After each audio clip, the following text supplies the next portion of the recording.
in organizing this event for the invitation to speak today. There is an urgent need for acceleration of global action towards climate change mitigation. There have been multiple global fora which have resulted in numerous commitments towards this end. However, actions have fallen drastically short of commitment. The fallout of this failure in global leadership is borne largely by developing nations of the global south. When periods of drought extend beyond normal, undermining agricultural production, our food security is in jeopardy. When hydropower gets disrupted due to delayed monsoons, our energy security is in jeopardy. Droughts are often followed by a deluge, leading to flash floods and landslides, disrupting lives and livelihoods of underprivileged communities in particular. It is very evident that there is a disproportionate impact of the adverse outcomes of climate change on developing countries. This brings to light the issue of climate justice and the need for a stronger contribution from the advanced economies towards adaptation and mitigation efforts in the global south. That being said, Sri Lanka will forge ahead with its efforts towards climate mitigation. We have also recently launched the Tropical Belt Initiative at the COP28 in Dubai.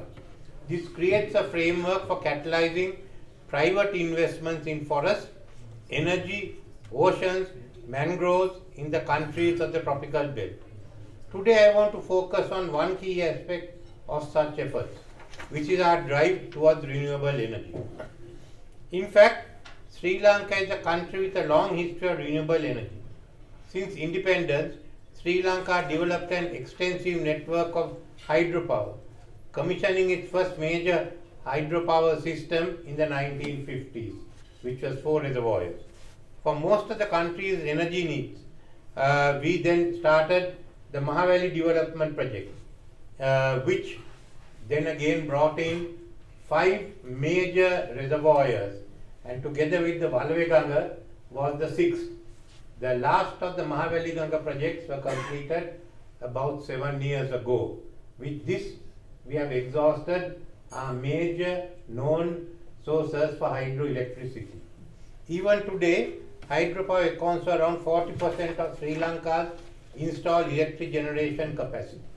With hydropower largely exploited to the optimal levels, there has been an increased effort to include wind and solar power generation to the national grid.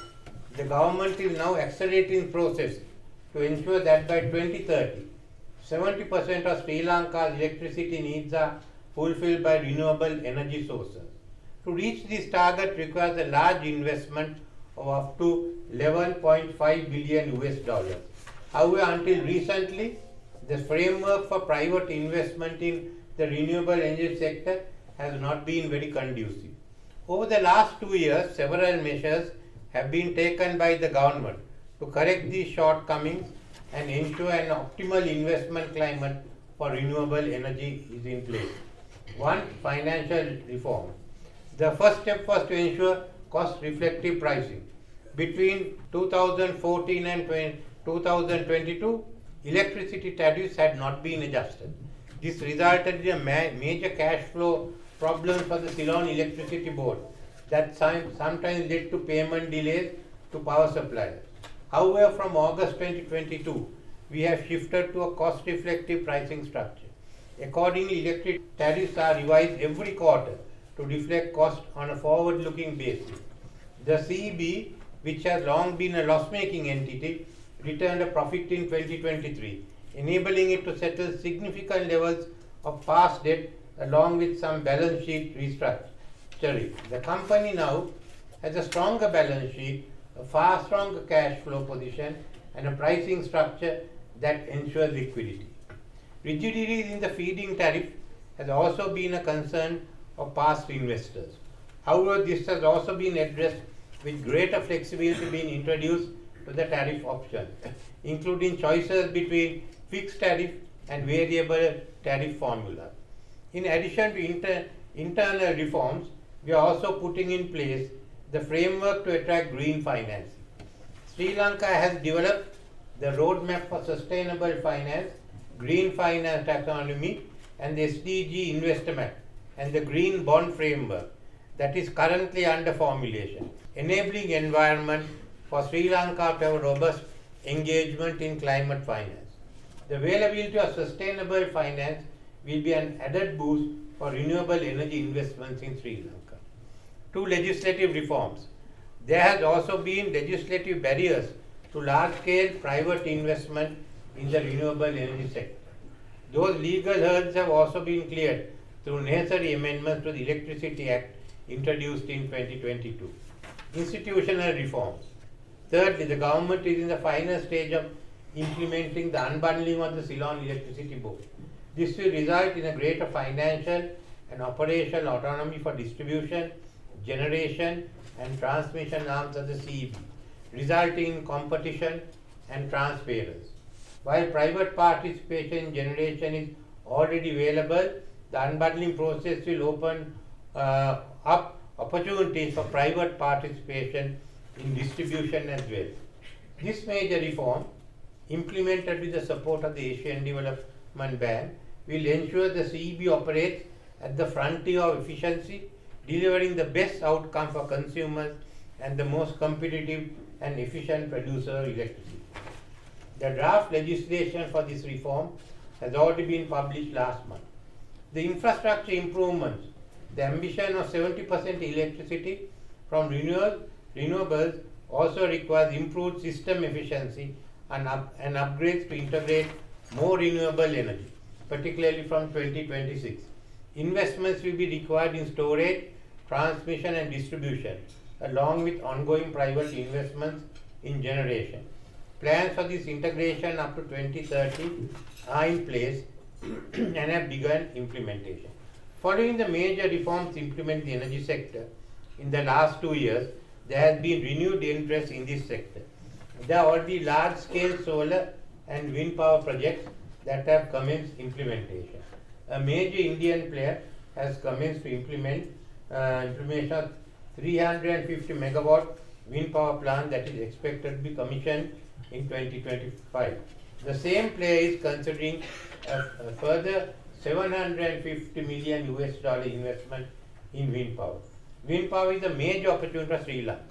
A recent World Bank report indicates that offshore wind power in particular has the potential to generate power far greater than Sri Lanka's requirement.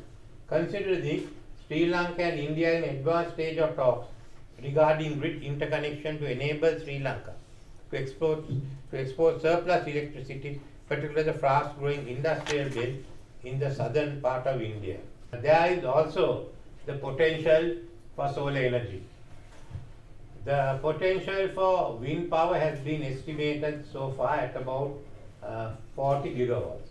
The potential for solar energy is at about 200 gigawatts without rooftop solar, which should increase it. This is far in excess of Sri Lanka's need. So we are now looking at the possibility of producing green hydrogen and green ammonia in Sri Lanka. Sri Lanka has ambitious plans to fulfill its sustainable green development agenda. By 2050, the country has committed itself to achieving net zero target. The accelerated renewable energy plan is a key component of this overall effort and is also an essential step on the path towards energy security. Renewable energy will also drive down cost of generation, since at present Sri Lanka is compelled to rely on high cost heavy fuels during the dry season. Sri Lanka is in the process of establishing an international climate change mitigation university, which will continue to unlock opportunities in green energy. It is clear that Sri Lanka's renewable energy policy direction is underpinned by multiple motivations and drivers. Therefore, investors can expect a high degree of policy continuity in this sector going forward as well.